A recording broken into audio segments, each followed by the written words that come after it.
Dia tak ada rasa apa. Tu baru dia duduk makam ikhlas. Kalau orang puji dia tegangkat, tak jejak kan. Orang caci dia pula, wah dia naik angin, tu belum, tu jauh lagi kan. Dia tak berbau lagi maqamul ikhlas, jauh lagi. Sebab apa tu? Sebab qulubuhum ma'al khalaiq, hati dia dengan makhluk.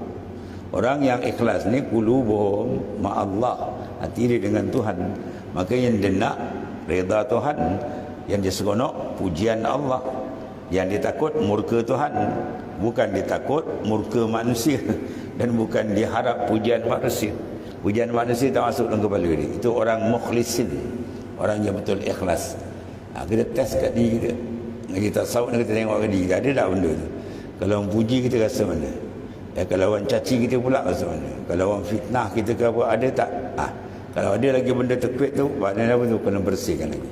Bermakna hati kita belum siddiq bertawajuh kepada Allah Subhanahu wa taala. Sebab benda ni rohani ni. Kalau zahir senang sikit. Kita semayang, kain kita koyak, orang boleh datang tegur kan. Minta maaf tuan, nampak kain tadi macam bocor je kan. Kita pun tengok, oh terima kasih je. Kita pun ejaz lah. Kaki kita kena taik cecak, orang tegur, terima kasih, boleh kita basuh, mayang balik. Itu luar, yang dalam dia pun nak tegur. Yang dalam bertepi, riak, unjuk, takabur, ego, pandang diri, tampal-tampal lah. Maknanya apa? 800. Kalau dia selesai bersih ni, dia makan dapat duduk maqamil wilayah.